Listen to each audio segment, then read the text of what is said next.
font partie aussi de notre réalité d'Église, eh bien, dans différentes villes de notre département, et nous nous réjouissons. Si vous avez un projet entrepreneurial, si vous avez à cœur d'entreprendre, si vous êtes vous-même entrepreneur, ou avez une part active dans votre entreprise en termes de gestion de projet, eh bien, ce rendez-vous est également pour vous. Il est utile pour se faire me contacter pour l'inscription, puisque on va de se retrouver pour ce premier dimanche de l'année, n'est-ce pas? Si j'en crois les bons vœux qui se souhaitaient mutuellement pendant le début de ce culte, et le temps qu'il a fallu pour nous arrêter de le faire, alors je crois que ce bonheur est partagé de notre Église. Je vais expliquer tout cela concrètement, en détail. Ce sera l'objet de ce temps de partage, de façon à ce qu'on puisse vivre ce temps en conscience, ensemble et dans la présence de Dieu, parce que c'est une étape importante. Certains ont pu se dire, ou se dire maintenant, ou à réception de l'email, oui, mais ça concerne que quelques personnes, puisque l'équipe de direction, c'est Xavier, Guillaume, Patricia. Donc, à quoi ça sert de se retrouver pour parler de simplement une équipe formée d'individus? Eh bien non, ça concerne leur parcours, dont on parlera évidemment, mais ça nous concerne tous en tant que famille spirituelle, en tant qu'Église. Quand une communauté grandit, dans son ensemble, quand le corps grandit, les membres grandissent et chacun prend sa place. Et quand nous nous penchons sur la gouvernance, le fonctionnement d'une Église, nous entrons dans l'intimité de cette Église.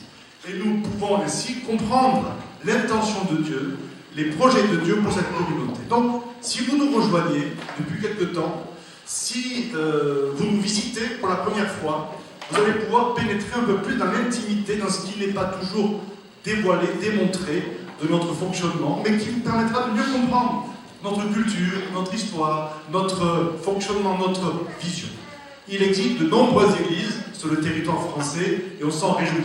Et chaque église est dans le monde entier. Et chaque église a ses particularités. Il y a des points communs entre les unes et les autres parfois, mais chaque église a son identité qui se vit, qui s'incarne, notamment dans cette dimension de gouvernance et d'organisation. Donc, j'espère que ça va être instructif pour tout le monde, et puis pour tous ceux qui marchent là, dans cette église depuis longtemps, qui sont au bénéfice de cette équipe de direction, mais de l'équipe de responsables dans son ensemble, eh bien, ça va permettre de raviver, de réveiller des choses que vous savez, dont vous bénéficiez, mais dont on n'a pas toujours conscience. Et donc, de nous associer encore plus à la marche de l'Église. Parce que c'est ça, nous sommes un corps, n'est-ce pas? Dans un corps, l'apôtre Paul dit que l'œil ne peut pas dire au pied, j'ai pas besoin de toi. Ben, je suis sûr que non. Le pied ne peut pas dire à la main, j'ai pas besoin de toi. Non, certainement pas. On est tous, quelles que soient nos fonctions, quels que soient nos rôles, quelle que soit notre place, on est tous dans une place stratégique, indispensable, unique au fonctionnement de l'ensemble du corps. Alors que personne ne se sente à l'écart,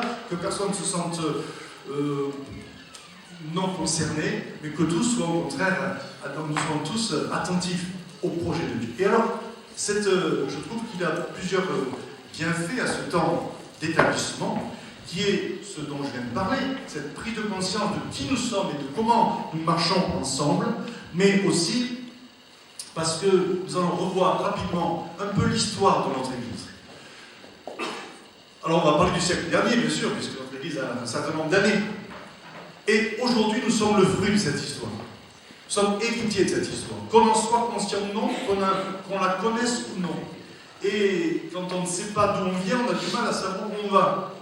Alors, revoir, relire dans notre histoire, dans quelques étapes, je ne vais pas y passer trop de temps, mais relire dans notre histoire, dans les étapes, la façon dont Dieu nous a conduits, la façon dont Dieu a agi au travers de nous, de plusieurs. Certains sont là, certains ne sont plus là. La façon dont Dieu a été fidèle ne peut que célébrer Dieu. On est dans un culte de louange, n'est-ce pas? Un culte de reconnaissance. En plus, c'est le premier culte de l'année. Donc, on va faire une rétrospective rapide qui va nourrir notre reconnaissance, l'action de grâce pour les années passées, mais qui va nourrir notre foi pour le temps qui vient aussi. Puisque ce que nous vivons aujourd'hui, eh bien, c'est une étape nouvelle qui est le garant, qui est la clé d'un plus grand développement encore, d'une plus grande croissance, et ainsi d'une plus grande bénédiction au bénéfice de chacun d'entre nous. Donc, je voulais signaler cela de façon à ce qu'on puisse vivre ce moment avec le plus de participation et d'enthousiasme les uns et les autres. Un jour, Dieu a demandé à Moïse, vous savez, d'écrire les étapes par lesquelles le peuple d'Israël était passé depuis sa sortie d'Égypte jusqu'à l'entrée dans Canaan. Et dans le livre des Nombres, chapitre 33, eh bien, selon l'ordre du Seigneur, Moïse a écrit ces étapes. On est allé de là à là, on a vécu ceci, on a vécu cela, Dieu est intervenu en notre faveur de telle et telle façon. Et le peuple devait se réjouir, devait se souvenir de tout ce que Dieu avait fait à son bénéfice, à son égard.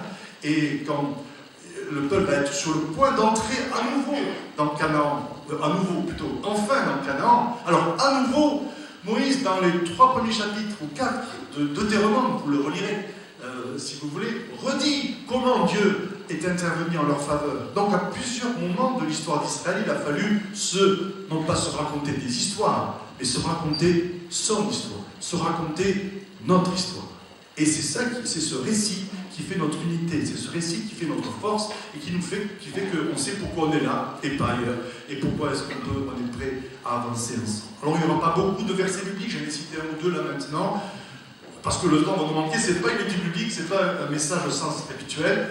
Tout ce que nous allons souligner, évoquer, est soutenu par des versets bibliques, par une vision biblique des choses, mais il n'y aura pas nécessairement beaucoup de textes. Alors, établissement d'une équipe de direction. Dans cela, vous entendez le mot établissement. C'est quoi un établissement? Notamment après quelque chose qui fonctionne déjà depuis quelque temps. On en parle depuis longtemps de cette équipe de direction. Ça fait presque 2 ans que ça a été annoncé en Assemblée Générale. Et c'est entré effectivement dans les faits depuis septembre 2018. Donc on est en 2020, ça fait donc une petite année et demie. Pourquoi maintenant? Bien parce qu'on a souhaité laisser un peu de temps pour roder la machine, et puis parce que le temps passe vite, du coup. Mais néanmoins, il a fallu un peu de temps aussi pour bien roder, bien faire fonctionner ce que Dieu avait mis sur notre cœur. Et il vient un moment où il faut que ça devienne public, il faut que ça devienne confirmé, ça devienne affirmé devant la communauté. Il faut que ce soit acté, parce que ça libère la marche. Dans l'Écriture, tous les ministères ont été à un moment donné ou à un autre établis dans leur appel, établis dans leur fonctionnement. Ça permet de reconnaître ce que Dieu fait, de rendre grâce, de poser devant Dieu et devant les hommes sa volonté et devant aussi le monde invisible, son projet et son intention. Alors, avant cet établissement, juste un parcours, un rappel rapide. J'ai reçu la responsabilité de cette église en 1990, au siècle dernier. Qui était là en 90? Il y en a quelques-uns. Il y a des vétérans ici. Il y en a qui étaient petits quand même. Les tout petits. C'était donc en janvier 90, et cela, j'ai reçu cette responsabilité de Dieu, suite à une parole prophétique d'un ministère qui nous a visités, le ministère australien. L'Australie aujourd'hui est marquée par ces incendies dont on entend parler. Cet homme est aujourd'hui auprès du Seigneur. C'était John Sandberg qui nous a donné des paroles très concrètes à ce moment-là. Et ça concernait à la fois mes parents et moi-même, puisque j'ai reçu aussi cette responsabilité de mes parents qui avaient été des pasteurs jusque-là de cette communauté. Je ne reviens pas sur le sens des paroles données, elles ont été pertinentes et marquantes pour nos vies, mais juste pour rappeler qu'avant cela, mes parents avaient exercé la responsabilité pastorale de cette église en tant que couple depuis 1972. Qui était là en 72? Ah là, il y a beaucoup moins de mains. Tu parles, Benjamin. Il y a beaucoup moins de mains qui se lèvent. Il y en a quelques-unes, quand même, évidemment. C'est à cette époque-là que nous sommes tous arrivés en famille dans le Gers. J'avais 15 ans à l'époque. Donc, mesurez mon âge, c'est pas gênant. Je n'ai pas de complexe avec ça. Et ils ont exercé leur responsabilité donc, de 1972 à 1990. Et pendant plusieurs années, je dirais en vrai pasteur, conduisant le troupeau avec attention, avec affection, avec passion, avec proximité, au sein et au milieu de tempêtes diverses qui se sont levées pendant ces années-là. préoccupé par le bien-être de chacun, par la communion fraternelle. C'est de là que nous recevons une de nos valeurs qui est cet esprit de famille. Et puis préoccupés bien sûr par la marche de l'Église, et ils sont restés fidèles à l'appel de Dieu pendant toutes ces années, et on peut les en remercier, n'est-ce pas? Et acclamer Dieu. Merci.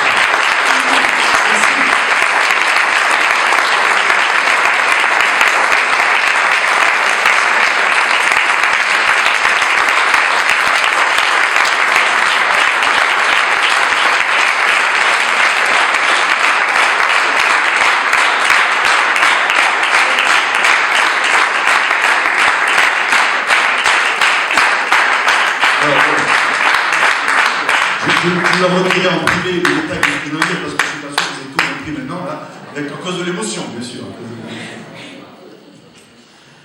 Et quand j'ai reçu la responsabilité de la direction de cette église, j'ai compris assez rapidement que ma mission serait de développer la dimension apostolique de cette communauté. Parce que c'était l'appel de Dieu pour l'église et pour moi-même. Et cela s'est fait de différentes façons. En travaillant à la formation à plusieurs niveaux. Formation disciple, bien sûr, par la mise en place de programmes de formation biblique, mais formation aussi des différents responsables et de tous ceux qui étaient appelés à porter des secteurs clés, ce qu'on appelait des départements de l'Église. Et donc on a formé une équipe qui s'est rapidement étoffée et qui a porté cette Église, a développé la vision de notre communauté, et chacun a pu ainsi entrer dans une dimension plus claire et plus forte de son appel et de sa destinée.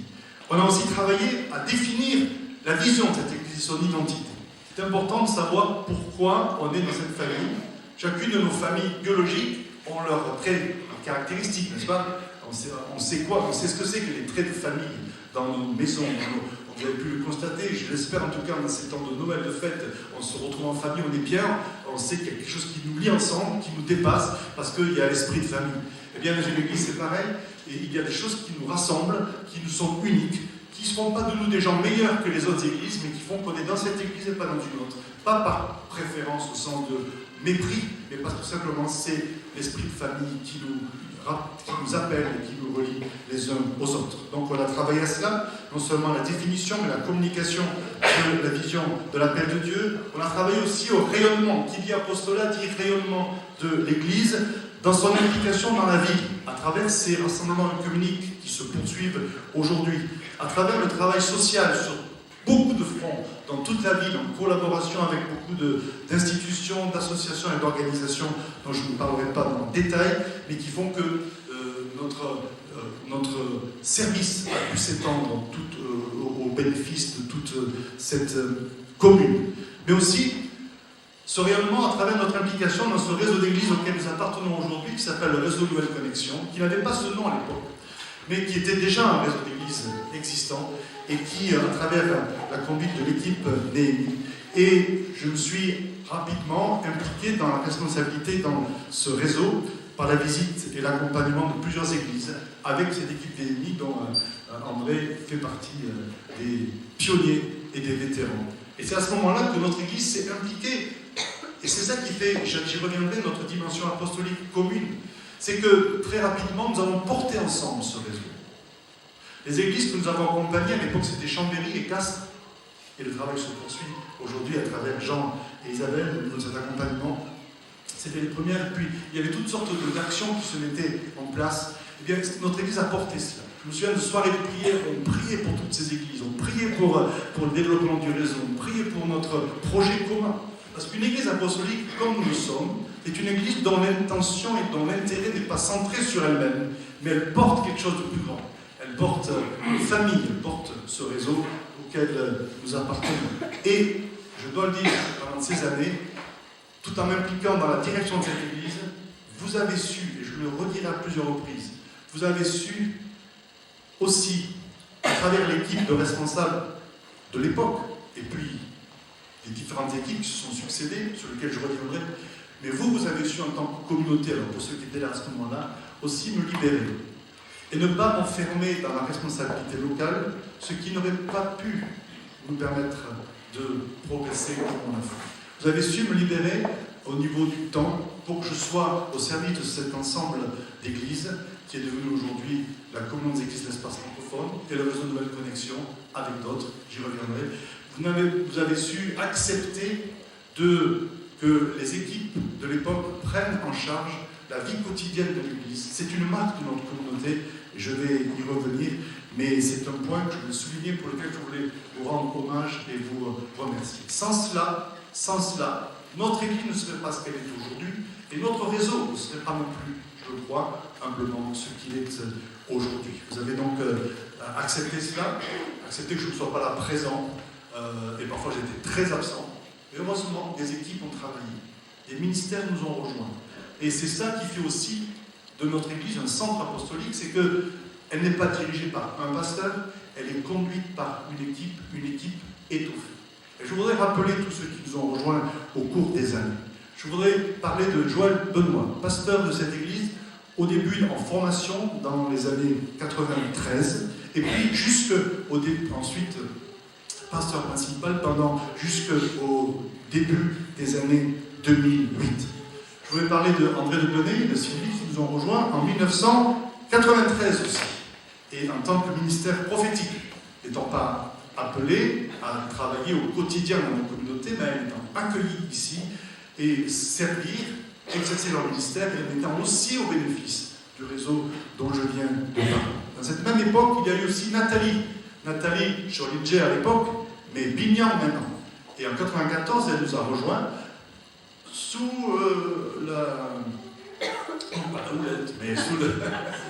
le conseil, l'amitié qu'elle avait développé avec Sandrine Renker dans un lieu d'accueil à Lille qui s'appelait la Communauté Réconciliation, et leur proximité, le fait que, je reviendrai sur Sandrine, mais le fait qu'à cette époque-là, elles se sont rencontrées avec Nathalie. C'est important de savoir un peu. Vous savez, quand on feuillette les albums de famille, hein, on voit les photos. Ah oui, un tel, ah oui, un tel. Ah mais t'as vu, lui, il était en contact avec lui. Ah mais oui, c'est par lui que... Et nous, c'est pareil. Il n'y a pas de photos, mais on feuillette un peu l'histoire de notre Église. C'est Sandrine qui a lié amitié avec Nathalie dans la communauté de réconciliation à Lille et qui lui a fait part de la vision que nous portions. Et cette vision a fait écho dans le cœur de Nathalie. Elle a quitté cette communauté, elle nous a rejoints. Elle a suivi le parcours de formation, elle est devenue pasteur ici, avec Joël Benoît. Et ensuite, elle a été envoyée en mission avec son mari, Farémy, et on les a revus il y a quelques semaines avec joie. Et on se réjouit de leur ministère, mais il nous manque beaucoup aussi ici, puisqu'on aimerait tellement les avoir plus près, mais c'est leur appel. Jean Brunet avec Isabelle nous ont rejoints en 2002, après plusieurs années de compagnonnage à distance. Ils faisaient des kilomètres depuis Pranoux, c'est bien ça. Voilà. Et donc le Gard en tout cas, et voilà, la conviction est née, a grandi, de venir s'implanter ici en tant que ministère prophétique et aussi avec l'entreprise Odélia que l'on connaît bien. Annick Benoît a grandi dans cette église, elle est ici, là, en tant que ministère de louange. Et alors, à partir au moins de 2010, et au fur et à mesure, elle a été ensuite établie dans ce ministère-là de louange. Et en 2010 aussi, Xavier et sur lequel je reviendrai, et Guillaume nous ont rejoints, ils étaient dans l'église, mais ont rejoint l'équipe dans un parcours de formation pour être pasteur dans cette communauté, et cette formation a commencé en 2010, et ils ont déjà été établis comme pasteurs en 2012. Depuis, d'autres ministères continuent de se former. Je veux souligner le fait que depuis des années, Nathan qui est là, mais aussi Roxane, Elsa, ont suivi le parcours de l'université d'été, qui est le chemin pour nous, pour reconnaître les ministères et les accompagner. Et ils sont dans le travail se poursuit depuis des années. C'est ça qui fait de nous une communauté apostolique, un centre apostolique. C'est le fait que Dieu appelle les hommes et les femmes et qu'ils sont conduits et formés au milieu de nous, et plus largement dans leur appel et dans leur histoire, et on se réjouit de ça. Aujourd'hui, c'est le temps pour moi de ne plus être ce qu'on appelle un peu rapidement, mais j'ai assumé cette fonction pendant des années, de ne plus être le pasteur principal de cette communauté. C'est effectif depuis septembre 2018, au cas où vous ne le sauriez pas. Mais là, maintenant, officiellement, je me d'aimer devant vous de cette fonction, de cette responsabilité pour une nouvelle saison. J'ai 62 ans, je ne suis pas à la retraite, vous ne croyez pas, non? Puisque en plus la retraite, enfin, ça c'est un autre sujet. Et pour les pasteurs, parce qu'on parle de tous les régimes spéciaux, on ne parle pas du régime des pasteurs, ça c'est encore un régime spécial et pas des plus favorisés. Mais bon, ça c'est pas le sujet. Ça. Donc je ne veux pas la retraite, mais je crois qu'il est nécessaire que dans la direction, dans le moteur de notre Église, une nouvelle génération prenne le relais. Je ne suis pas fatigué, je ne suis pas épuisé, j'ai plein d'idées, plein de projets, mais je pense que pour la marque de cette Église locale, il est nécessaire que de nouvelles énergies, un nouveau potentiel soient libérés. Ça servira à quoi d'attendre que je parte? Ce ne serait pas juste pour ces ministères-là, qui sont prêts depuis longtemps, qui assument depuis longtemps, mais pour lesquels c'est le moment d'être propulsés. Et ce ne serait pas juste pour vous en tant qu'Église de me subir jusqu'à cet âge trop avancé non plus. Donc le temps est venu, et c'est avec toute quiétude et avec beaucoup de joie qu'on veut vivre cette saison, libérer cette génération qui n'est plus si jeune que ça quand même. Hein. Il y a des plus jeunes encore qui arrivent, enfin qui est un peu la génération, du milieu de notre communauté, un peu plus jeune que le milieu et qui va ainsi pouvoir avancer dans leur appel. Donc après 28 ans de ministère, de 1990 jusqu'à 2018, 7 ans 2018, ça fait un peu plus de 28 ans maintenant, presque 29 ans, eh bien je cède cette responsabilité de direction à cette équipe. C'est quelque chose qui existe, vous allez, mais ça va changer quoi? Ça n'a rien changé, je te dis. Parce que c'est dans les faits depuis déjà 1 an et demi. Donc vous en avez vu les effets. Ils sont bons, n'est-ce pas? Oui. Vous n'avez pas vu les effets? Vous avez goûté. On n'a pas... C'est pas prématuré. On n'a pas anticipé. On a laissé le temps. Vous avez vu les effets de cette nouvelle direction. On s'en réjouit. Et aujourd'hui, c'est le temps de marquer cela de façon à ce qu'on puisse le bénir Dieu, prier et puis le rendre visible. Et personnellement, cela va aussi me libérer. Pas au niveau du temps, parce que vous m'aviez déjà libéré au niveau du temps, mais ça va me libérer mentalement de la charge, de la responsabilité du quotidien de cette Église, ce qui est vraiment très très appréciable pour moi. L'établissement, c'est un petit peu ce qui se vivait dans l'Église d'Antioche. Vous savez, quand on était les ministères étaient en train de servir Dieu, comme on le fait tous ensemble, quand on est ensemble, comme on le fait en équipe de travail, quand on se retrouve pour prier et chercher la volonté de Dieu, et puis le Saint-Esprit dit, mettez-moi à part Paul et Barnabas pour l'œuvre à laquelle je les ai appelés. Pour cette œuvre-là, les concernant, c'était le fait de partir dans les nations. Mais Dieu peut parler aussi pour ceux qui sont appelés sur un plan local, à servir et à prendre des responsabilités. Et à ce moment-là, l'Église s'est concertée, ils ont prié. Et à un moment donné, ils ont imposé les mains à Paul et Barnabas et ils les ont recommandés au Seigneur. C'est le Seigneur qui appelle. Cette équipe, c'est l'appel de Dieu. C'est pas nous qui décrivons. On reconnaît l'appel de Dieu sur cette équipe. Et du coup, on entend la voix de Dieu qui dit, allez, il faut qu'ils y aillent, il faut qu'ils prennent leur place. Très bien. Et puis, tout le monde prie. Et c'est ce qu'on va vivre ensemble. On va prier ensemble pour les établir. Établir, c'est Dieu qui établit. Mais quand on reconnaît, on participe à l'établissement quelque part, et ça permet ainsi de vivre un moment fort. Mettez-moi à part, Guillaume, Xavier, Patricia, pour l'œuvre à laquelle je les ai appelés au sein de cette Église. Et c'est ce qu'on va vivre. Alors, établissement, ça y est, c'est à peu près clair. Mais pourquoi une équipe? Pourquoi est-ce qu'on n'a pas nommé un autre pasteur principal? C'est ce qui se fait généralement. Un pasteur principal succède à un autre pasteur principal. En fait, ça peut se justifier, et j'ai moi-même participé à des établissements de pasteur principal dans certaines églises, mais pour autant, on a compris rapidement que ce n'était pas cohérent avec notre vision. Parce que même en étant pasteur principal, en ce qui me concerne, on a toujours travaillé en équipe. Alors, les membres de l'équipe peuvent démentir ou confirmer, mais j'ai pas de souci, je pense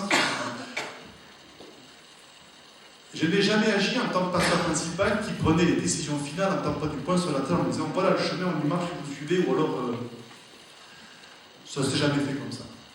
Ce n'est pas mon style de leadership, et ce n'est pas non plus, je crois, le mode de gouvernement auquel Dieu nous invite. En tant que pasteur principal, mon rôle a été, et ce sera toujours dans les différentes équipes dont je peux être responsable, aura toujours été d'entendre la voix de Dieu à travers chacun des membres de l'équipe. Chacun porte une partie de la vision, entend un son particulier, voit un aspect de la vision.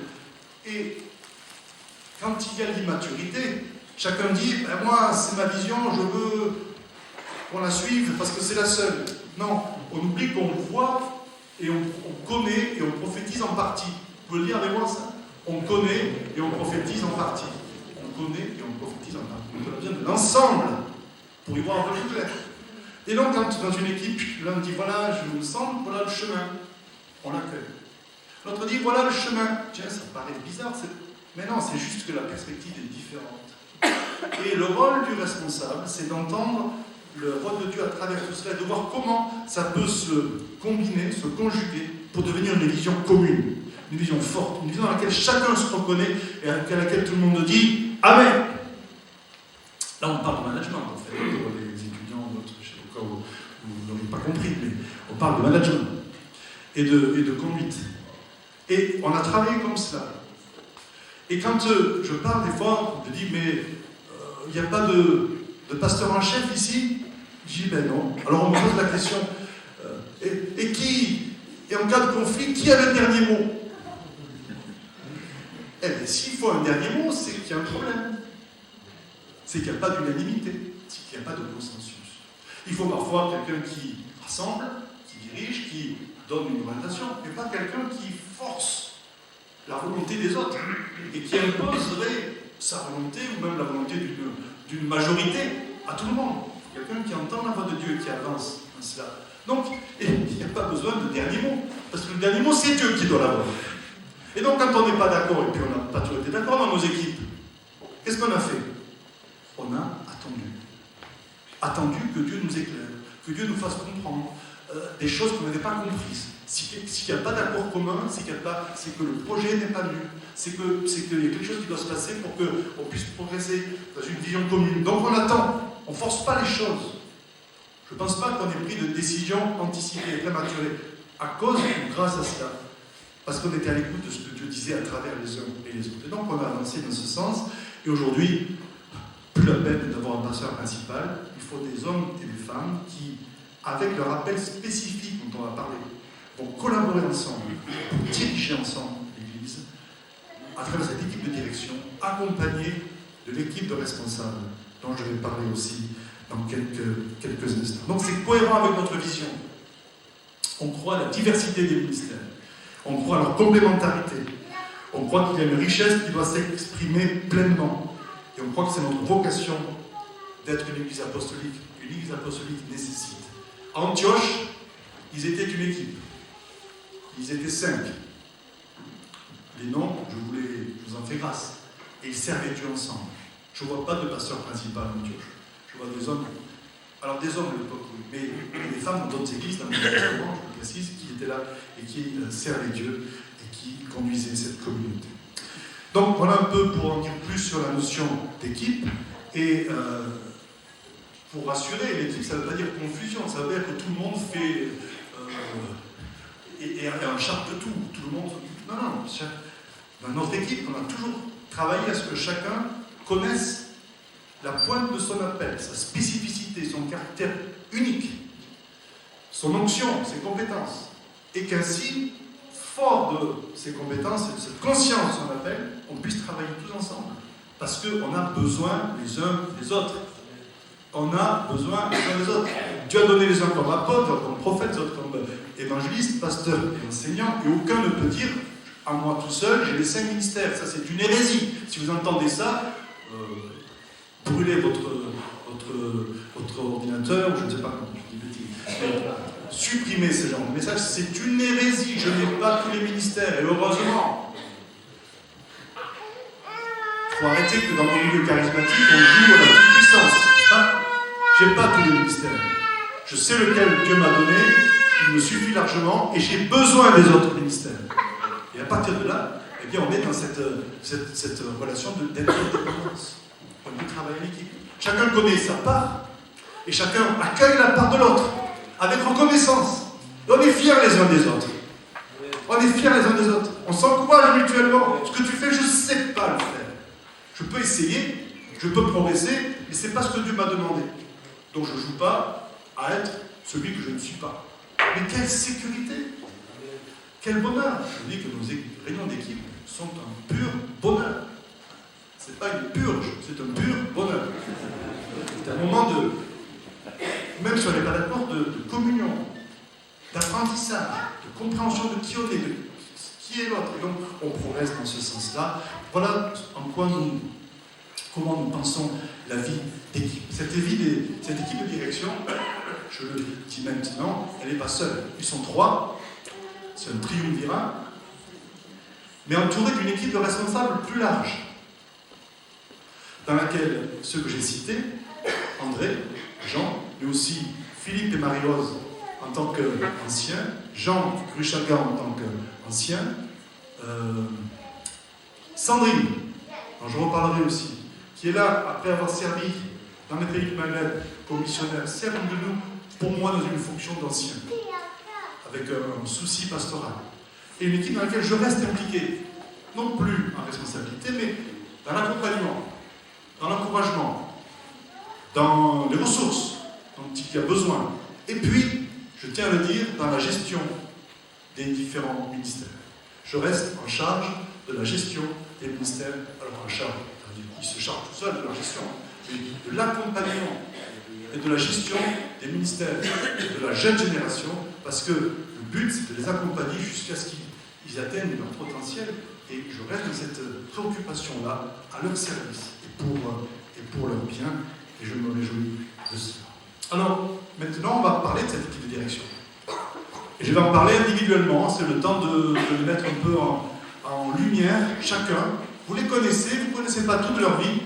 Je ne vais pas tout dire non plus, parce que je ne sais pas tout non plus, mais il y a des choses qu'il faut pointer pour justement être d'une compréhension de ce que Dieu nous donne. Vous êtes d'accord? Vous comprenez que les ministères sont donnés à l'Église. Cette équipe de direction, elle nous est donnée. Vous pouvez le dire avec moi? Elle nous est, chacune de ces personnes nous est donnée. Pas pour qu'on abuse, mais nous est donnée pour nous servir et donc nous reconnaître ce que Dieu nous a donné. Je vais commencer par, alors, c'est pas l'âge, non, c'est pas la galanterie non plus, mais je vais commencer par Patricia. C'est pas non plus par son question de famille. C'est juste que, voilà, j'ai envie de commencer par Patricia. Patricia est arrivée dans cette église à l'âge de 12 ans, si je ne me trompe pas. 7. Ah oui, c'est vrai, bien sûr. Encore plus jeune que...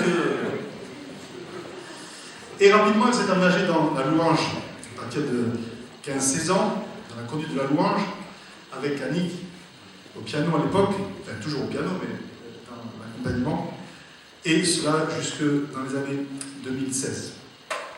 Elle a suivi un parcours professionnel de 85 jusqu'à aujourd'hui. Elle poursuit son parcours professionnel après avoir obtenu un BTS d'assistante de direction. Et elle a suivi l'ancêtre de notre université d'été. Pour les étudiants en université d'été, voilà, ça c'est l'aboutissement d'une vision, mais il a existé plusieurs formes de formation dans notre histoire. Et c'était le centre missionnaire, l'école missionnaire à Montauban, qui a commencé dans les environs de 1990 à peu près. Et donc c'est la même année que Sandrine. Sandrine aussi a suivi cette formation du centre missionnaire. Et c'est cela qui formait le ministère de l'époque. Nathalie a ensuite aussi suivi cette formation-là. Et puis, elle se souvient que dans ces années-là, elle a participé à ce qui était l'ancêtre de LOCO. LOCO, c'est le mouvement des jeunes aujourd'hui. À l'époque, il y avait déjà des rassemblements de jeunes. Je ne sais plus comment les appeler. T'en souviens, Philippe? Parce que Philippe était dans la direction aussi de LOCO. des jeunes, les week-end jeunes, avec Bruno, avec Patricia, et puis Anne était très impliquée aussi. Massat, Philippe et Anne Massat. Ils sont restés jeunes, vous avez remarqué, ils ont toujours des jeunes autour d'eux, parce que voilà.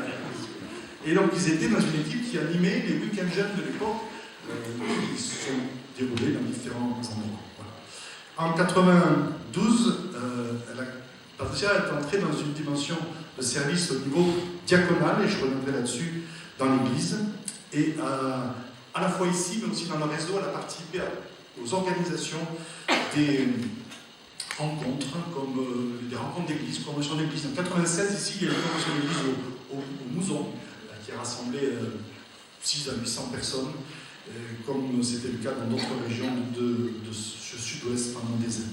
Ensuite, elle m'a assisté en tant qu'assistante, justement, dans la gestion du réseau Communion des Églises d'Espace francophone, CEF, et puis le réseau Nouvelle Connexion. Elle a assumé une gestion diaconale et administrative du réseau à travers le secrétariat, et c'est toujours le cas. Voilà encore un exemple où, et ce ne sera pas le seul, où le travail local est toujours en écho avec le travail dans le réseau.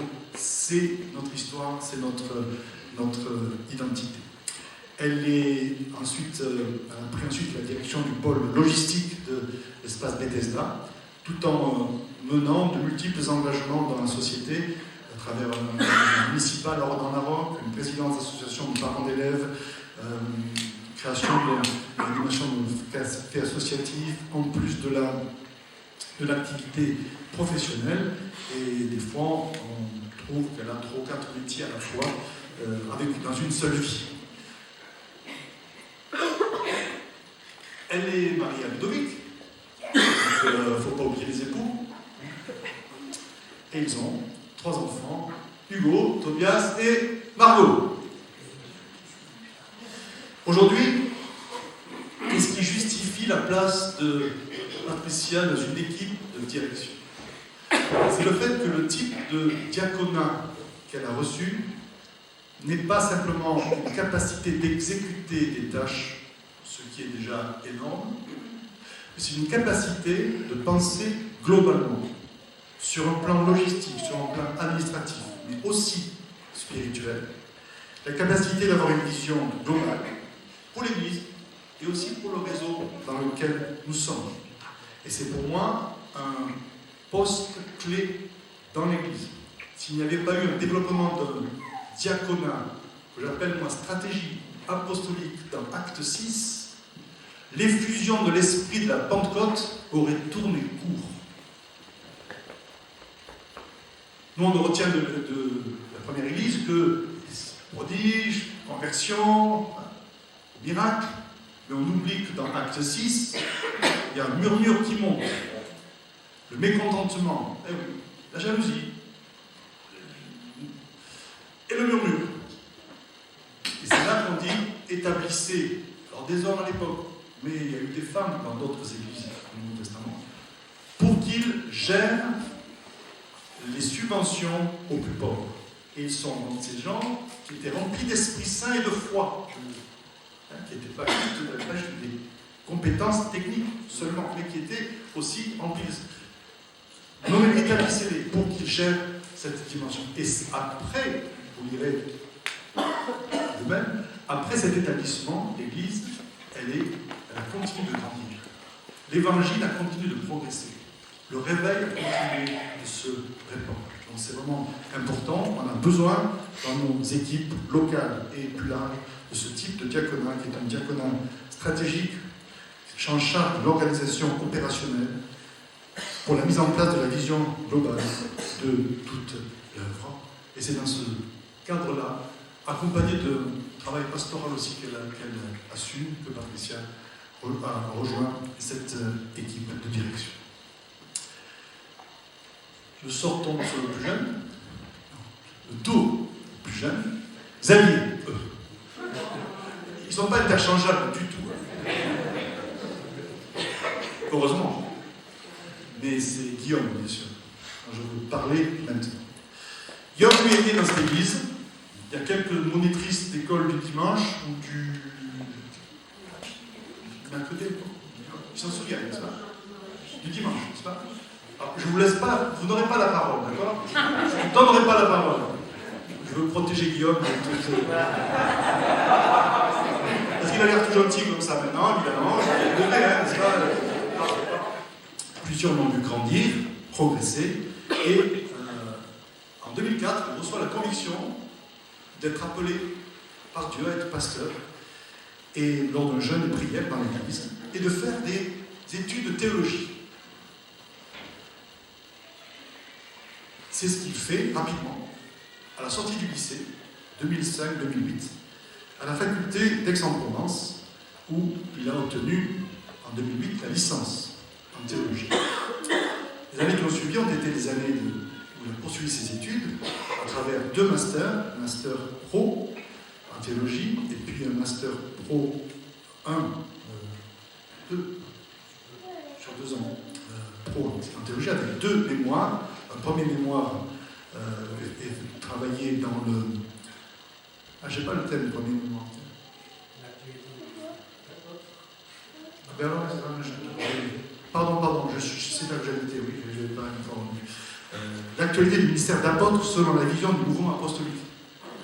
C'est un thème un étudiant dirait casse. Risqué. Dans le monde dans lequel il a étudié, où j'ai étudié 20 ans avant lui, 25 ans avant lui, 30 ans avant lui.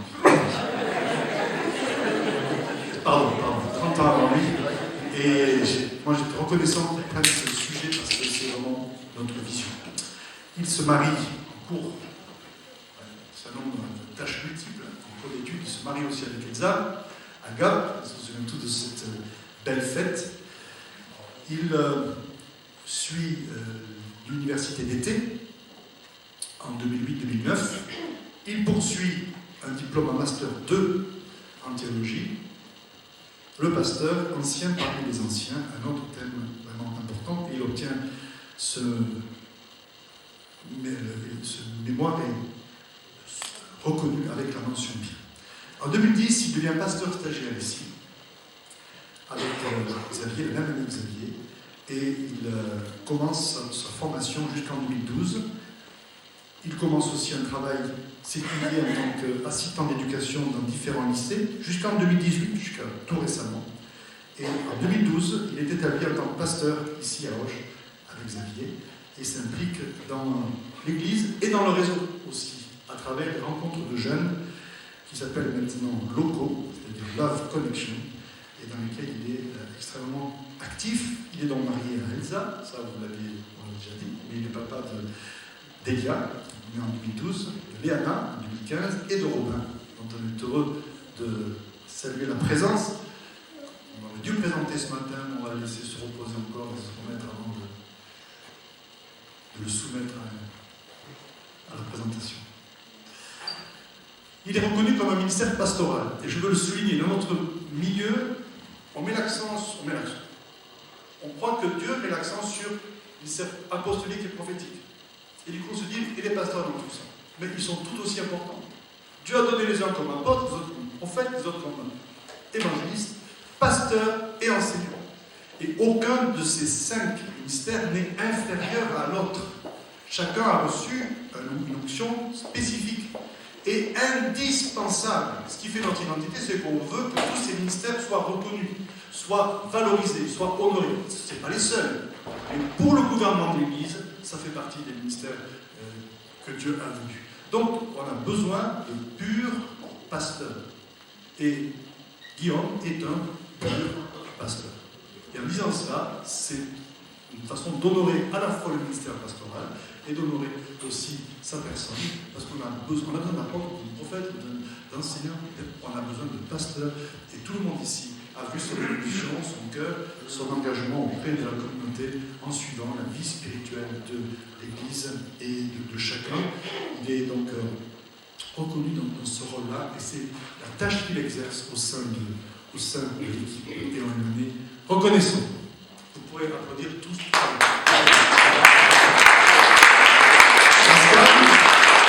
Alors je vais renvoyer en arrière, parce qu'il faut un peu de correction et on applaudit aussi Patricia.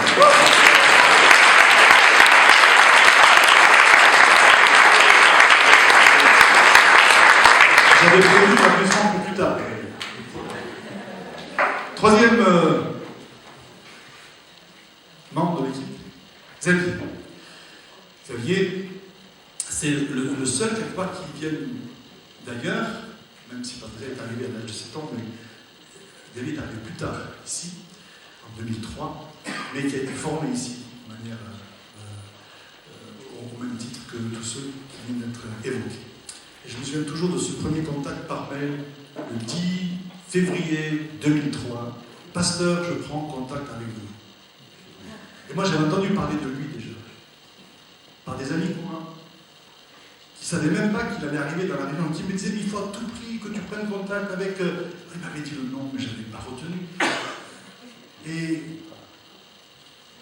puis, sans que personne ne l'organise, ne le prévoit, ne le mette en œuvre, ça s'est fait tout seul. Ils sont arrivés ici. Et on a pris contact, ils sont avec leur famille élargie, installés à Siadou, par un merveilleux concours de circonstances entre guillemets, dans lequel le Seigneur était vraiment aux commandes. Xavier a grandi dans une église à Mézieux, dans la région lyonnaise, au sein d'une famille engagée, c'est le moins qu'on puisse dire. Et à l'âge de 15 ans, après son baptême, il reçoit l'appel de Dieu pour le servir, et s'engage dans plusieurs domaines de la vie de l'Église, avec une volonté d'un engagement radical. À 20 ans, c'est-à-dire en 1995, il part à Seattle, l'État de Washington, aux États-Unis, pour suivre la formation Master Commission. Il fait des rencontres dont on parlera plus tard. Mais il revient après cette formation pour poursuivre sa formation professionnelle en suivant BTS en action commerciale.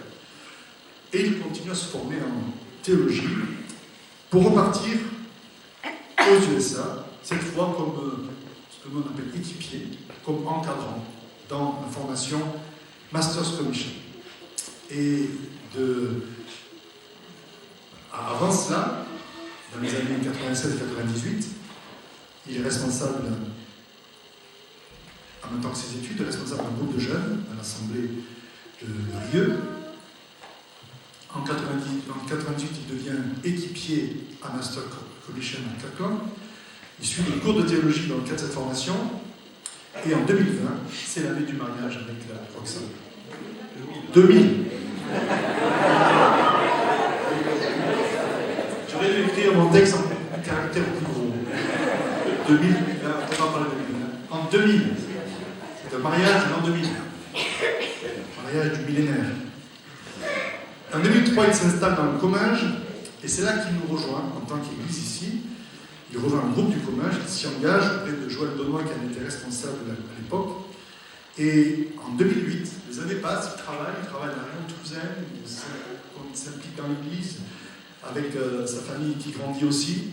En 2008, une décision s'impose, c'est celle de s'inscrire dans un projet de formation pour un ministère pastoral. Je me souviens toujours, j'étais au téléphone avec lui, sorti de mon bureau parce qu'il faisait beau, c'était au printemps, et là, je l'entends me dire, ça y est, il faut maintenant que j'entre dans une formation pastorale organisée.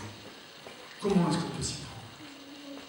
Je n'aurais jamais osé lui dire ce dont je rêvais depuis longtemps, c'est qu'il quitte Siadou pour venir proche, non pas pour délaisser Siadou, non pas pour s'éloigner de sa famille, mais parce que le cadre de la formation était, et l'appel pour sa vie me semblait être plutôt ici. Je n'aurais jamais osé lui demander, lui en parler, mais c'est lui qui me fait part de cette perspective, ce souhait qu'il a. Et je reconnais là la main de Dieu qui conduit chacune de nos vies. Et elle n'a pas besoin de forcer, de dire aux gens ce qu'ils ont à faire. C'est Dieu qui les conduit dans la bonne voie. J'étais heureux de ne pas mettre trop de temps. C'est le discernement que j'avais eu.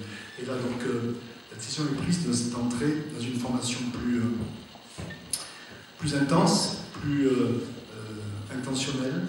Et il suit aussi l'université d'été en 2008 et 2009. il devient stagiaire ici.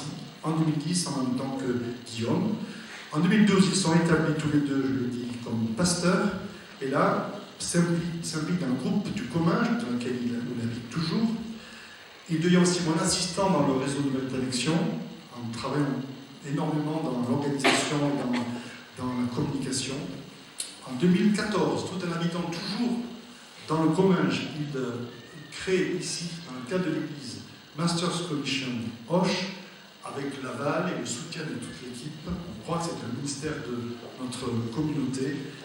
C'est un rêve qui portait depuis longtemps et qui vient à maturité et qui se met en place. Septembre 2014 et aujourd'hui, janvier 2020. Le temps a passé, on a vu combien cette vision venait de Dieu et combien elle est en bénédiction à l'Église et à tous ceux qui en bénéficient. Tout cela avec de multiples engagements professionnels, municipaux, associatifs, de différents ordres. Et puis, en 2015, ils viennent s'établir à Auch, et là, pour permettre une plus grande évolution de leur appel et de leur travail. Et cette année, après avoir rejoint l'équipe apostolique du réseau de Nouvelle Connexion Initiative, je vous annonce que Xavier est membre du conseil apostolique du réseau Nouvelle Connexion sur un plan plus large. Et ça, c'est aussi une bénédiction. Il est marié à Roxane, et puis voilà, avec de merveilleux enfants. Stella. Ah oui, alors tu n'as pas mis les... Ah oui. Faut pas que je me trompe, parce que Guillaume m'a donné les dates de naissance, mais toi tu m'as donné les âges. Donc 18 ans.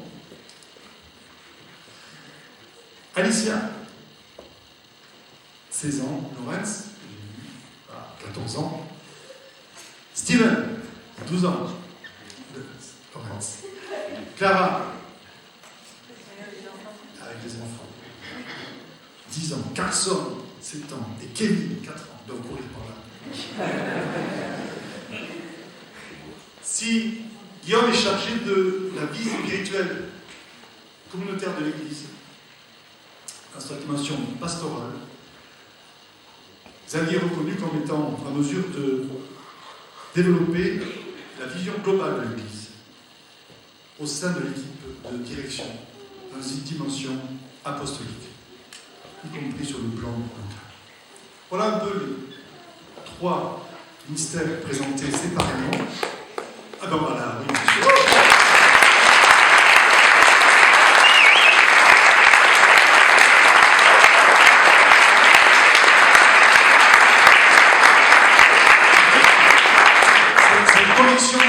À servir ensemble au cœur de notre dispositif d'église est né dans notre cœur, dans l'équipe et dans le mien au fur et à mesure des années. Mais ça a été confirmé professionnellement par quelqu'un qui est parmi nous par moment, qui s'appelle Jeremy Cox, un coach professionnel anglais qui vit à Monza, mais qui est souvent en déplacement dans différents pays, et qui nous a soumis à un test il y a 2 ans, 2-3 ans.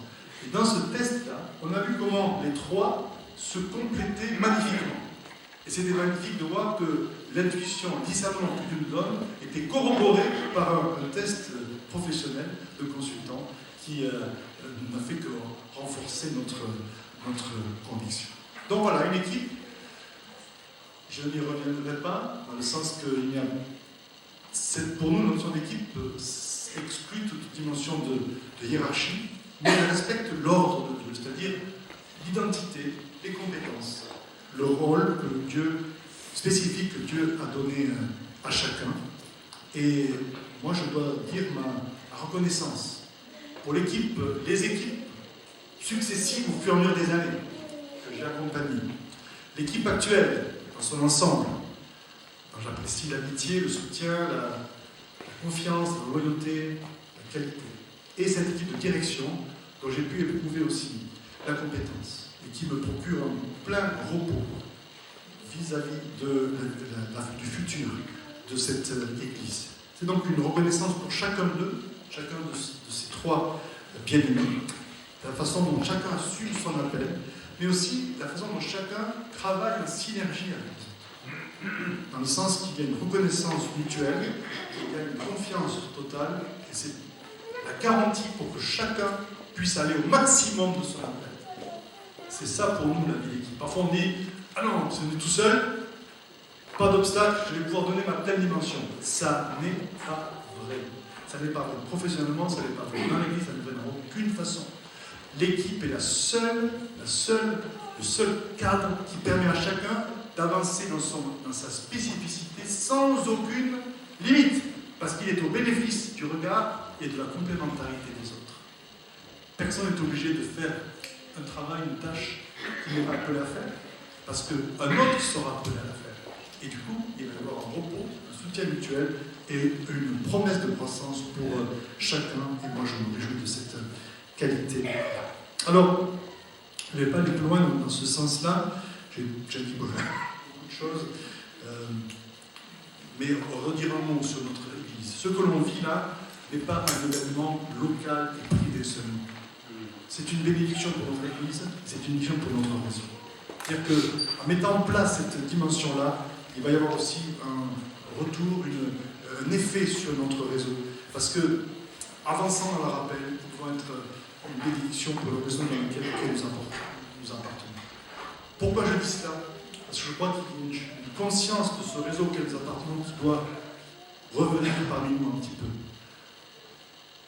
J'ai parlé il y a quelques années de la façon dont on priait pour les différentes églises du réseau, pour les défis, pour des projets qui nous dépassaient. On continue de le faire. Et j'ai un peu hésité pendant longtemps à trop avancer de cette voie parce que je ne voulais pas trop peser ou accaparer l'énergie de l'Église dans cette... Et pourtant, c'est notre appel. Tout ce que l'on a fait au service du réseau a été une bénédiction pour nous et pour le réseau. Et aujourd'hui, je crois que à travers cette équipe-là, qui est chacun pour sa part aussi impliqué dans la zone de connexion, il y a une conscience à retrouver de notre appartenance plus large, de façon à ce que notre pays soit au bénéfice de la croissance du royaume de Dieu. Et on en reparlera à d'autres moments, mais c'est une richesse pour nous et une richesse pour l'Église. Voilà, vous savez tout. Apparemment, vous ne dormez pas, ou vous faites semblant de ne pas dormir. Mais, s'il y a des membres de l'équipe a quelque chose à évoquer, à partager ces possibilités, avant de laisser la place à Patricia pour quelques mots. Ensuite, Guillaume, et enfin, à Xavier. Patricia fait semblant de ne pas être convaincue. Je pense que ce serait mieux à la fin, moi. Comment? Je pense que je passerais mieux à la fin. Ça a été, bon, puisque là c'est off. Ça a été la plus longue à convaincre de la nécessité d'un établissement comme aujourd'hui. Donc vous comprenez pourquoi elle ne passe pas même. Parce qu'on continue de retarder le processus. En fait, on aurait dû faire cela en septembre à la rentrée. Puis après on s'est dit en octobre. Puis bon, on est en janvier. Voilà. Guillaume, viens mais toujours prêt.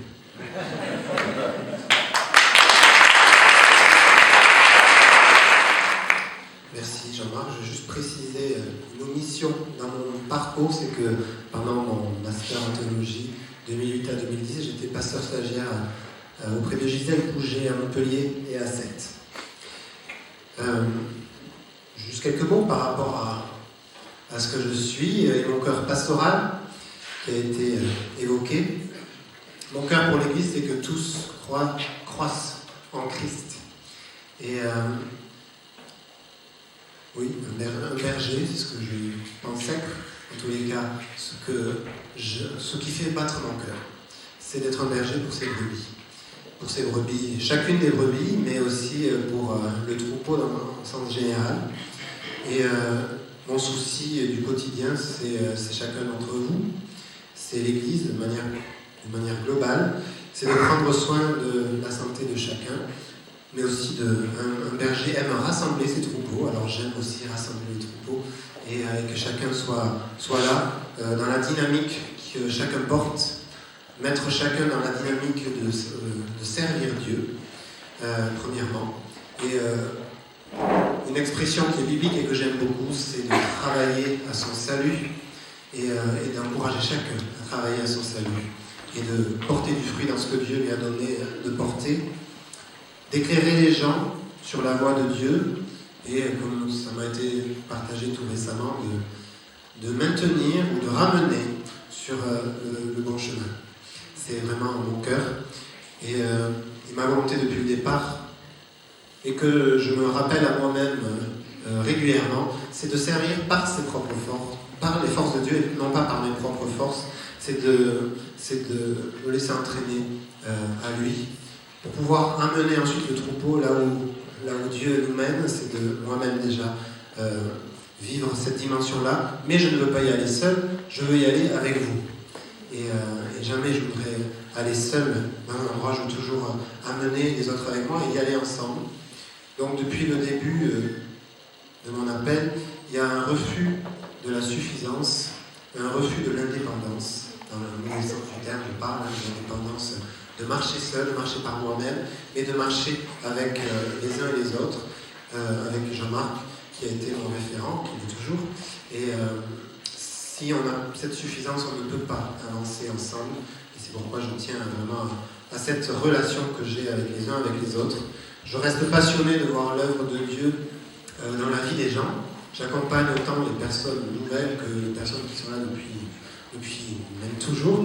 Et je suis toujours passionné de voir comment Dieu fait cheminer les uns et les autres. Donc mon ministère n'est pas pour moi, mais il est pour Christ et il est pour l'Église. Mon but est d'amener chacun à Jésus et au travers de Jésus d'amener chacun au cœur du Père. Et j'aime l'Église. Et particulièrement, j'aime cette Église. J'aime qui nous sommes. J'aime la maturité qui la caractérise. Alors, elle n'est pas parfaite, comme toutes les églises. On peut s'impatienter sur plein de sujets, parce qu'on aimerait que ça avance, que ci, que ça. Mais au plus profond de moi-même, j'aime cette Église. Et je me réjouis de ce que nous sommes déjà. Et je m'inscris vraiment dans une continuité. Quand je suis arrivé, je ne suis pas venu pour apporter la révolution. Je me suis inscrit dans la continuité de ce qu'il y avait avec Roger, qui était aussi à ce moment-là dans l'équipe de responsables encore, et parcourir les routes du geste avec lui. Donc il y a vraiment cette continuité dans laquelle je m'inscris. Alors, je suis né ici, effectivement, mais ce n'est pas juste pour cela. Quelques mots juste par rapport au travail d'équipe qui est le nôtre. Alors, effectivement, c'est là aussi une continuité, parce que ça fait 10 ans qu'on fonctionne ensemble, et il y a une expérience qui est là. C'est pas juste, c'est pas tombé tout cuit, c'est vraiment une expérience de 10 ans, et de travailler ensemble, ça s'apprend, et de se connaître les uns et les autres, d'apprendre à se connaître. Comme je dis, on s'est dompté, on a fini par se dompter, parce qu'on est différents, ça c'est clair, mais on travaille bien ensemble. Il y a une liberté entre nous, une liberté d'expression, un bon état d'esprit de collaboration, de co-construction, de transparence, un climat de confiance. Donc c'est un plaisir pour moi de travailler dans cette équipe. Je dis bien le plaisir, parce que par moi-même j'ai une tendance solitaire. Donc j'aurais très bien pu prendre une église et faire mon bout de chemin comme bon me semblait. Mais aujourd'hui je peux dire que j'aime travailler en équipe, en tout cas dans cette équipe. Parce que c'est ce climat de confiance, de dialogue, de se dire les choses, de ne rien laisser couler, de ne pas laisser des non-dits et des sous-entendus. Quel plaisir! Ce n'est pas le cas de toutes les équipes pour en avoir d'autres. Donc vraiment, je mesure la joie d'être dans cette équipe. Et de pouvoir discerner ensemble, de dépasser mon propre regard pour aller plus loin, de trouver parfois des compromis, parce que oui, des fois, on n'est pas d'accord, mais on arrive à avancer ensemble dans un même esprit, dans une unité d'esprit, l'esprit de Dieu. Et comme ça a été dit par Jean-Marc, aucune hiérarchie, aucune compétition, on ne joue pas les coudes. Voilà. Donc c'est vraiment la joie qui surpasse les incompréhensions. S'il y a des incompréhensions, on les lève vite. Et d'accueillir le regard de l'autre. On est riches ensemble, on est complémentaires ensemble, on est un ensemble. On a progressé ensemble, on parle d'un an et demi, ça me semble loin, parce que les discours qu'on avait à l'époque, mais est-ce que si on fait comme ça, est-ce que c'est bon ça? Est-ce que ça? Comment Forcément, il fallait un temps d'ajustement, mais on a progressé ensemble. Aujourd'hui, les questions, quand je regarde les comptes rendus qu'on se posait il y a 1 an et demi, bon, elles ont été dépassées, c'est bon, on sait. Et voilà, on travaille ensemble. Nos caractères et nos vies sont plus importants que le ministère. En tant que tel, ça je tiens à le dire, pour moi, ce qui est le plus important, c'est le caractère de la personne et non pas son ministère, parce qu'un ministère qui n'a pas un caractère où on peut travailler ensemble, être enseignable, ça fout tout en l'air, passez-moi l'expression. Donc c'est vraiment une richesse que de servir parce qu'on aime Dieu et parce qu'on aime l'Église ensemble. Et voilà, cet amour pour l'Église, cette volonté de faire avancer l'Église, on l'a en commun, on l'a ensemble, et on veut que chacun puisse être au bénéfice de cette liberté, parce qu'on ne veut sur personne mettre aucun jeu, mais que chacun avance dans la liberté que Dieu a pour lui. Et je le dis pour notre équipe de direction, mais plus globalement c'est aussi ce que nous vivons avec l'ensemble de l'équipe de responsables. Donc merci à tous pour qui vous êtes. C'est pas juste des paroles qu'on dit souvent, merci pour qui vous êtes, mais merci oui pour qui vous êtes et pour la joie que j'ai de cheminer avec vous tous, parce que je ne me considère pas au-dessus, mais je chemine avec vous tous. Merci.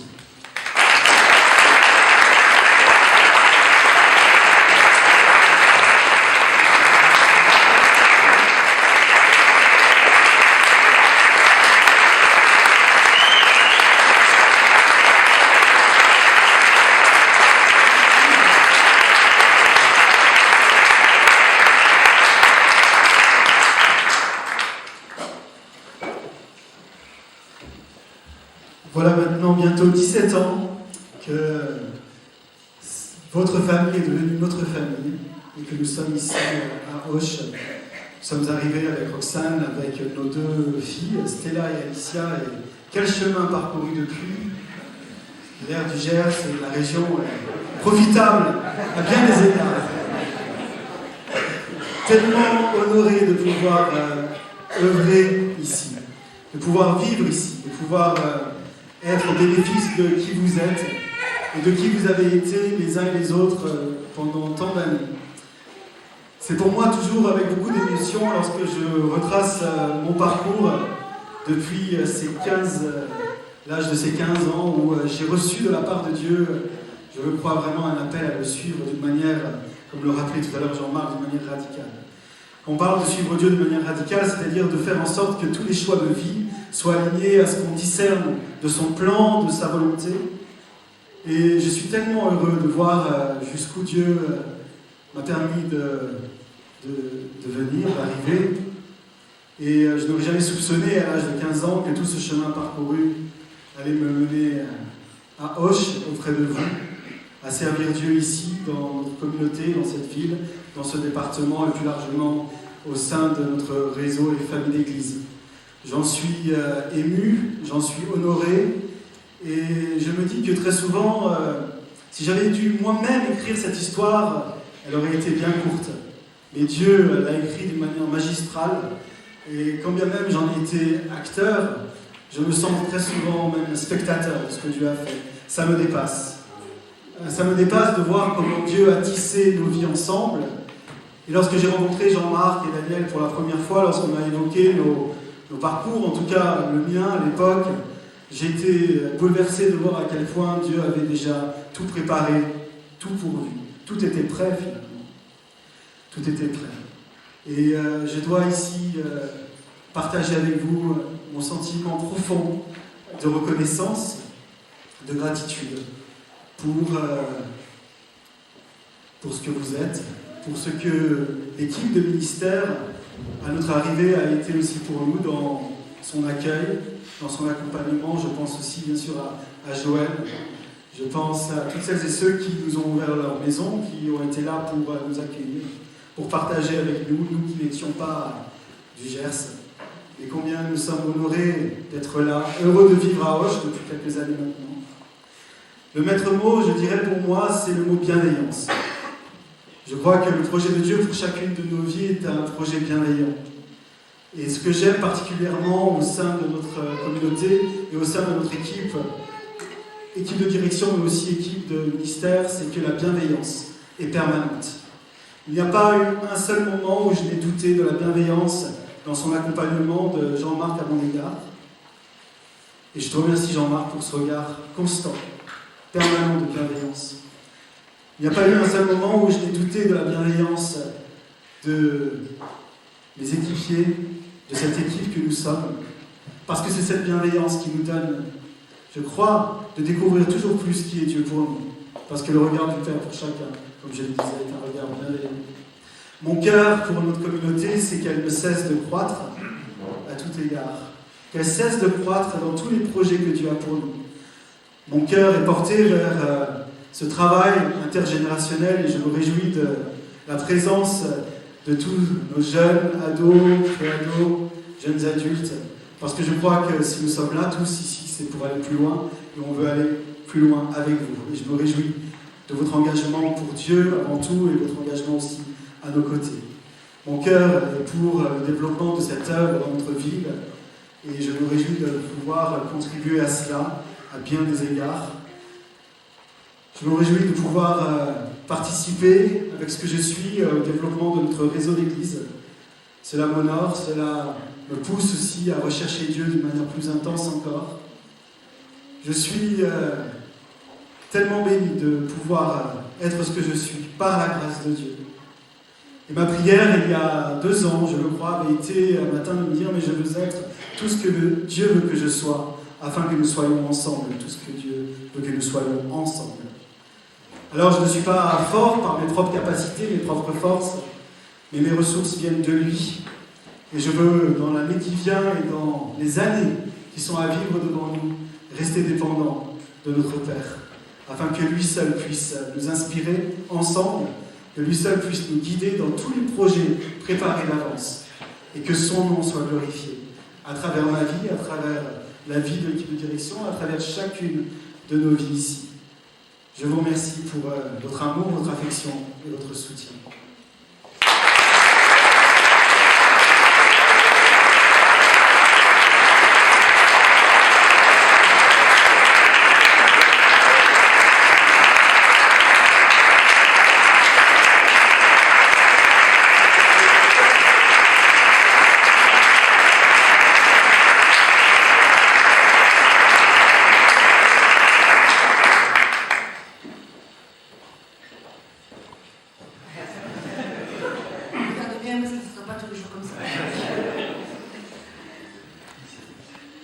Je veux commencer par une chose. Je ne suis pas là parce que je suis une femme, ni parce qu'il fallait une touche féminine dans l'équipe, parce qu'ils ont leur côté féminin. Comme j'ai mon côté masculin, que vous avez pu peut-être apprécier. Voilà. Je suis là parce que Dieu l'a voulu, vous l'avez entendu, parce que des personnes l'ont discerné, et parce que aussi c'est une continuité. Ça tombe sous le sens, on aime bien dire, mais là, cette expression prend son sens. Je suis arrivée à 7 ans, vous m'avez vu grandir, évoluer, vous avez vu mon caractère changer. Pour certains, ça résonne.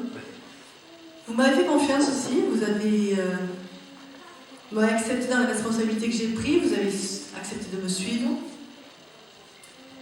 Vous m'avez vu évoluer, et donc, naturellement, tout cela va continuer. Je suis d'accord avec tout ce qui a été dit sur le travail d'équipe et sur le cœur pour l'église de Guillaume, tout ce qu'a dit Xavier, le bonheur de servir parmi vous. Je suis tout d'accord avec ça. Et je voulais juste passer au remerciement. Vous remercier, parce que vous m'avez permis d'évoluer, d'être ce que je suis actuellement, et de continuer à grandir. Ce que j'aime avec Dieu, particulièrement, c'est qu'on apprend tout le temps. Et j'aime apprendre. Et je crois que là, ces dernières années, j'ai été servie, mais je compte être encore mieux servie. Apprendre, toujours plus, toujours mieux, au milieu de vous, avec vous, surtout avec vous. On ne peut rien faire tout seul, même si nous sommes très complémentaires tous les trois, et avec l'équipe de responsables, mais ça ne suffit pas. On le répète régulièrement, mais c'est une réalité, une vérité. On ne veut pas être ceux qui poussent, mais on va être poussés par vous. Et on ne serait pas ce que l'on est sans vous, sans ce que vous êtes, vous, chacun, sans votre évolution, sans ce que vous portez. Et je voulais rendre témoignage et remerciements tout d'abord, pour commencer par le début, à mes parents d'avoir entendu la...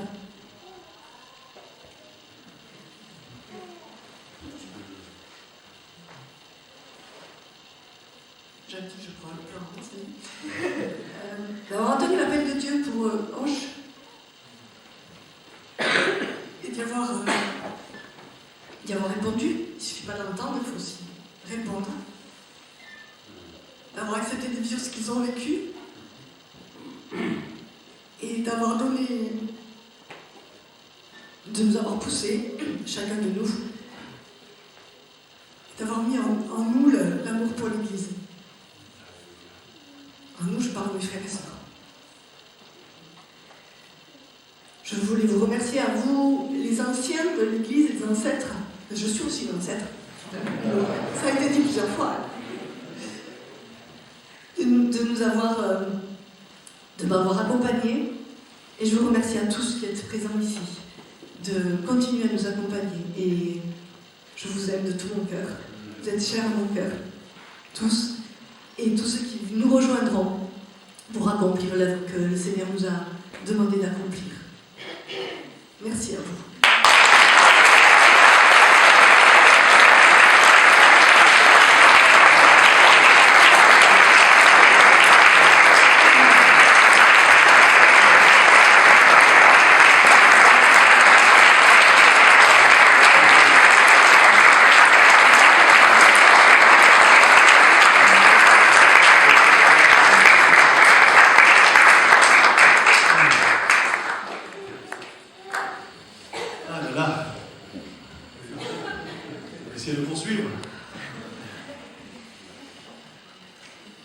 C'est le temps de la bénédiction. Celle de Dieu que nous allons invoquer ensemble sur ces bien-aimés, et celle qui vient de vous aussi, à travers ces applaudissements, à travers l'affection qui se dégage de cette atmosphère-là. Il y a déjà cette reconnaissance, et on se réjouit de ça. Il se passe un peu les émotions. C'est vrai que j'aurais pu dire encore beaucoup de choses sur l'engagement de chacun dans l'Église et des œuvres qui ont été développées. Voilà, le temps a un petit peu manqué, mais en même temps, vous n'êtes pas sans voir le fruit du ministère de cette équipe. Je suis personnellement convaincu qu'ils vont conduire cette Église dans sa mission, sa vision, qui est de développer la réalité du royaume de Dieu, proclamer, l'incarner dans ce département. Et nous l'avons formulé d'une façon plus précise en disant que notre appel était ensemble de contribuer au bien-être spirituel, mais aussi économique et social de ce département. Et pas seulement de ce département, partout où Dieu nous envoie. C'est ici que Dieu nous a plantés. Et il reste notre premier, on appelle notre Jérusalem, notre première sphère d'engagement. Je crois que ce qui a été semé depuis des années par Dieu, par mes parents, par moi-même, par différentes équipes, va prendre des formes qu'on n'imagine pas, qu'on ne voit pas, qu'on ne soupçonne pas, parce que Dieu fait toujours des choses qu'on ne peut pas imaginer. Donc, il vaut mieux le laisser faire.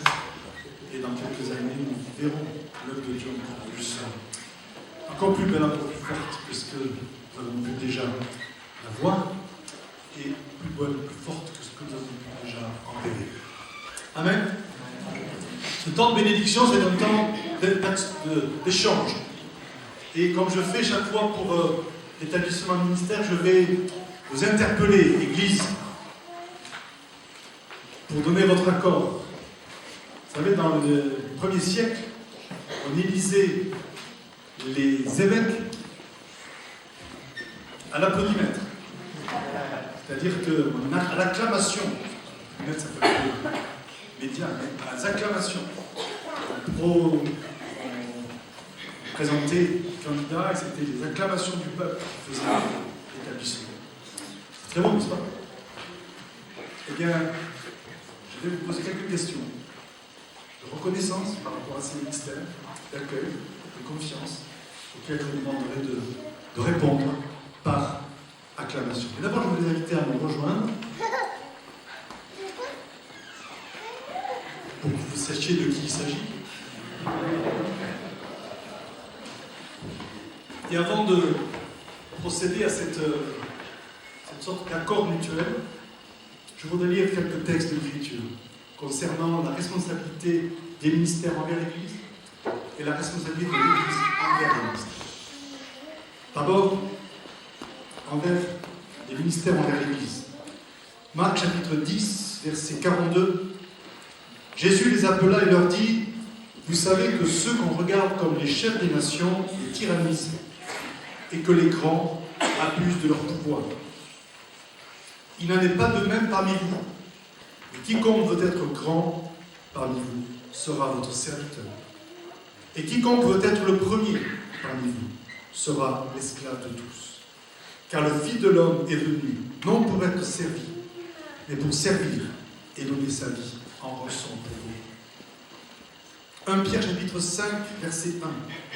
J'exhorte donc les anciens qui sont parmi vous, moi anciens comme eux, et donc on s'adresse à tous les ministères, quels qu'ils soient, témoins des souffrances du Christ et participants à la gloire qui doit être révélée.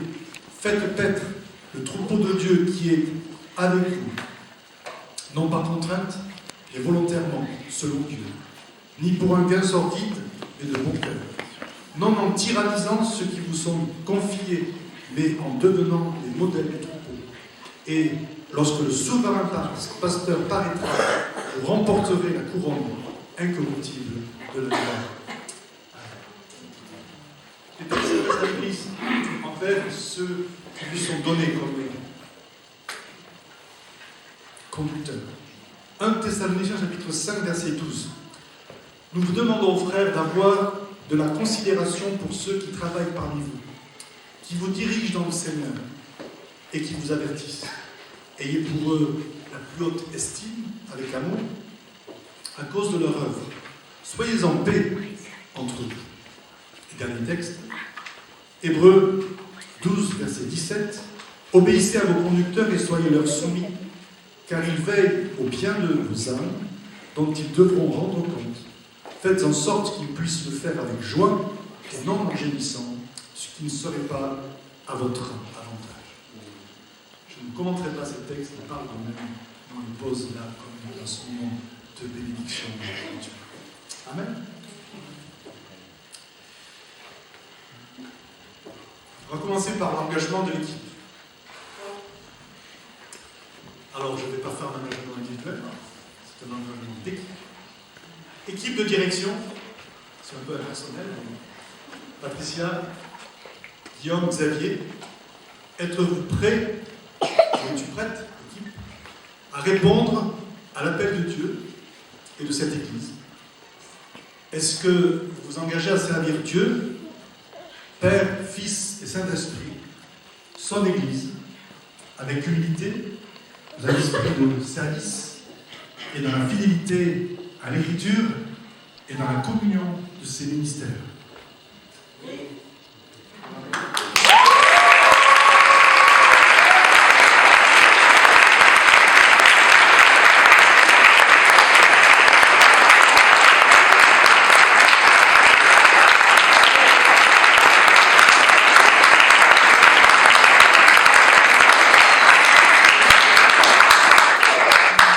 Église, est-ce que tu acceptes cette équipe de direction comme ministère donné par Dieu pour ton édification et ta conduite dans les projets de Dieu? Est-ce que tu reconnais en cette équipe les dons de Dieu pour ton édification? Est-ce que tu es prête à recevoir son ministère, je parle du ministère de l'équipe, et à le laisser s'exercer pleinement au milieu de toi?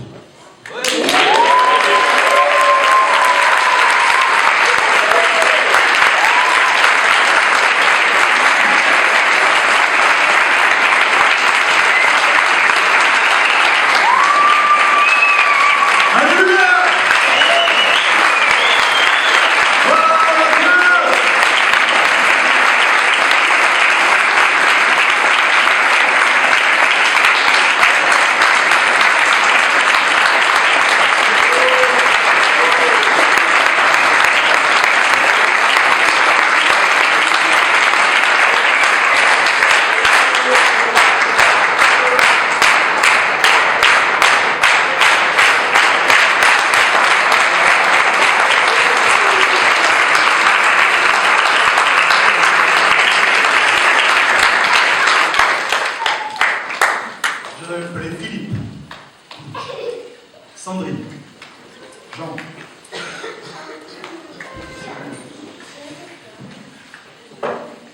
Jean, André, le nom actuel de l'équipe responsable.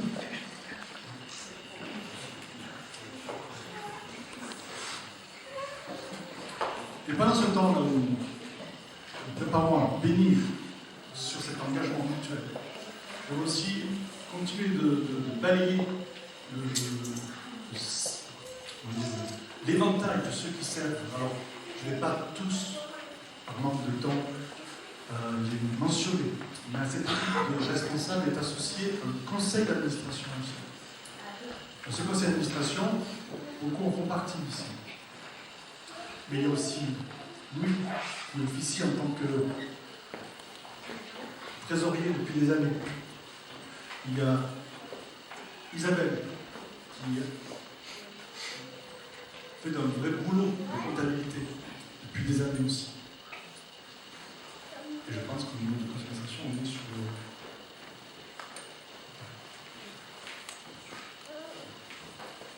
Et je pense à tous ceux qui servent dans différents secteurs de l'Église aussi, auxquels nous rendons hommage, et qui est associé à ce plan de croissance de l'élection. Sur l'accord mutuel, sur l'engagement mutuel que nous allons prononcer maintenant, on va prier. On va invoquer la bénédiction de tous. On va lever, tendre vos mains, nous prions ensemble, n'est-ce pas? Un accord qui nous unit. Et on va invoquer le nom du Seigneur. Je laisse le micro.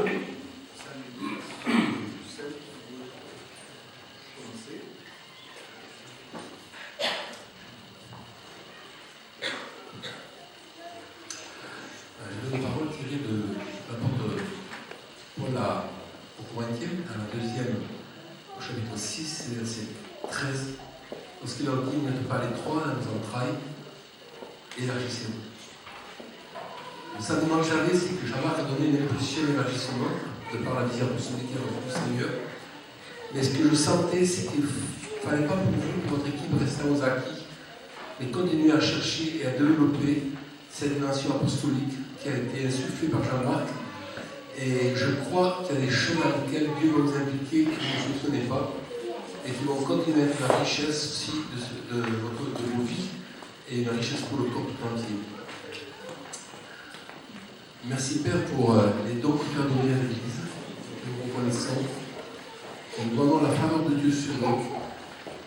Nous demandons cette onction qui vient du Père et qui donne à tes enfants de pouvoir recevoir la direction, l'impulsion, l'onction, la sagesse et l'autorité face à la puissance de destruction des ténèbres.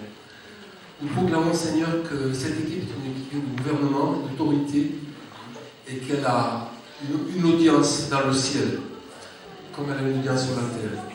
Nous vous bénissons, nous reconnaissons en vous les dons de Christ et la nature de Dieu. Par le nom de Jésus, nous demandons la grâce et la poursuite du Seigneur dans le service auquel vous êtes appelés à entrer ensemble, le nom souverain de Yeshua. Amen.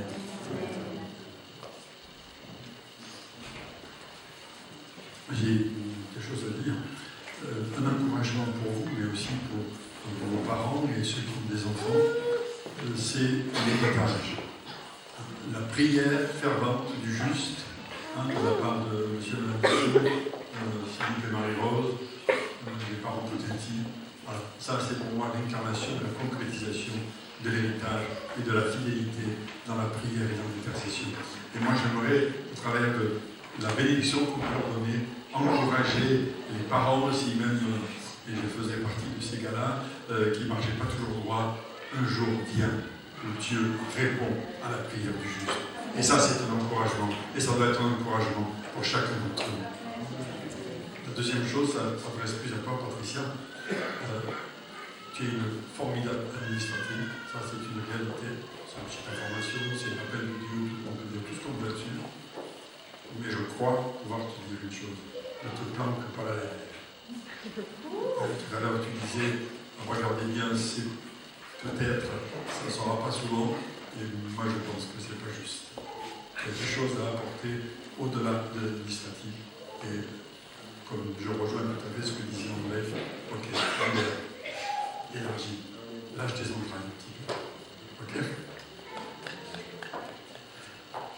Seigneur, nous te bénissons et nous te rendons grâce pour ces bien-aimés.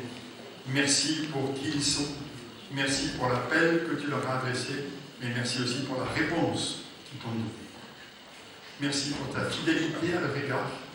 Et nous prions vraiment dans le nom de Jésus que ce que nous vivons aujourd'hui soit grandi, élargi, afin que aussi nous puissions bénéficier du ministère que tu as donné aux uns et aux autres.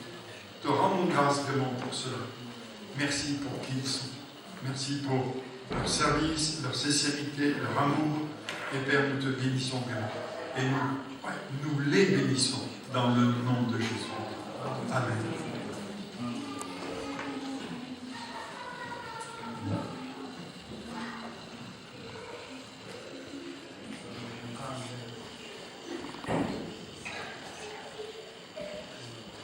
Père, merci pour ce cadeau que tu donnes à l'Église.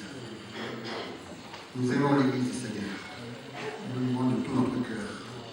Merci pour ce trio que tu as mis devant nous. En tant que participants à cette Église, nous soyons toujours reconnaissants.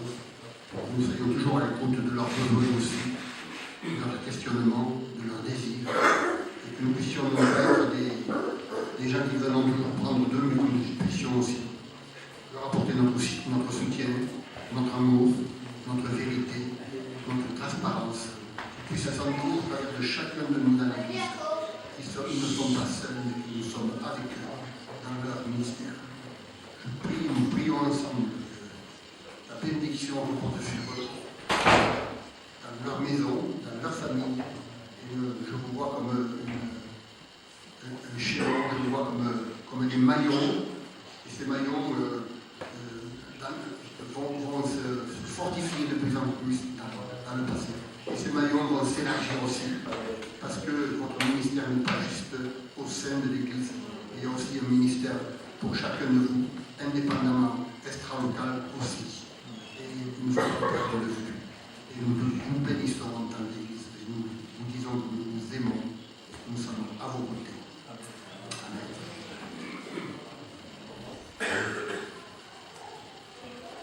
Seigneur, nous prions pour que le feu de ton esprit soit brûlant dans leur vie, que leur passion, Seigneur, puisse aussi être communiquée, la passion de l'Église, la passion pour ton royaume, la passion de voir les nations touchées par toi. Nous prions, Seigneur, pour qu'ils soient sous ta protection aussi, leurs familles, leurs enfants. Nous appelons, Seigneur, encore de la sagesse, du discernement, tous ces dons que tu leur as donnés, qu'ils soient développés, qu'ils soient pour le bien de conduire ton peuple. Nous appelons sur chacun cette bénédiction. Merci pour la joie que tu leur donnes aussi comme une récolte. Merci pour aussi la mesure de foi pour entraîner ton peuple. Nous les bénissons en ton nom et nous savons que tu les accompagnes dans cette responsabilité. Nous tenons à leur côté pour les bénir, pour aussi leur montrer notre affection, aussi pour les encouragements. Nous sommes un peuple et nous nous tenons tous autour de toi, Seigneur.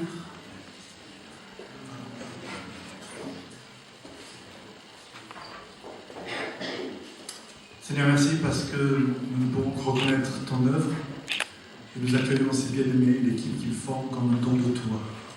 En tant que corps, en tant qu'Église, Seigneur, nous les recevons comme un cadeau de ta part qui nous sont donnés pour la marche commune et pour l'édification de ton corps. Pourquoi nous nous associons à eux, nous leur donnons notre affection, notre amour, notre soutien, et ensemble nous témoignons de notre unité face au monde des ténèbres, face au monde invisible, face à tout ce qui pourrait faire obstacle à la marche de ton royaume. Seigneur, nous nous unissons, couverts par ton sang précieux, dans l'unité de l'esprit et dans l'amour qui nous unit par le lien de la paix. Nous croyons, Seigneur, qu'en cet instant, toute œuvre, toute arme forgée contre eux, contre ton œuvre, contre l'Église est sans effet. Ton œuvre, Seigneur, se poursuit, elle s'embellit, elle s'approfondit, elle se développe, Seigneur, elle met en péril le monde des ténèbres. Croyons qu'à travers eux, Seigneur, et à travers nous tous, tu continues de bâtir ton Église et que les portes du séjournement ne prévaudront pas contre elle. Te louons, Seigneur, pour l'autorité qui grandit, ton autorité qui grandit au milieu de nous et dans cette région, à travers cette équipe et à travers ton corps, cette autorité, Seigneur, glorifie ton nom et amène la vie, le salut, la bénédiction, la prospérité dans ces départements du Gers, dans cette région d'Occitanie et dans notre pays de France, ainsi dans toutes les nations où tu nous envoies, pour la gloire de ton nom, en Jésus-Christ. Amen.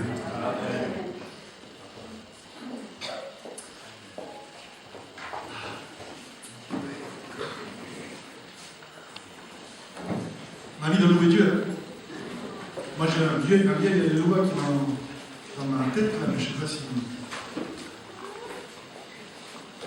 Alléluia, Alléluia, Alléluia.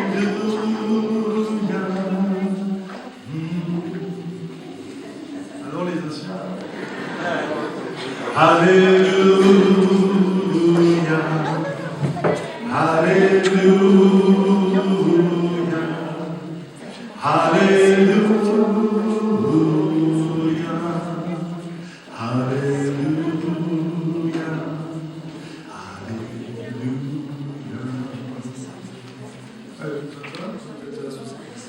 Alléluia, Alléluia, Alléluia, Alléluia, Alléluia.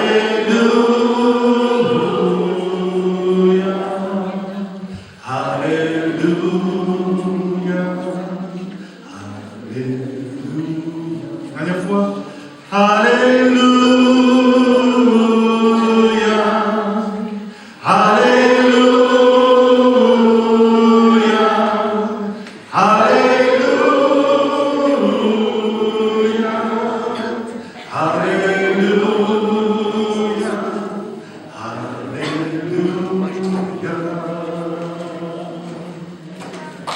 Alléluia.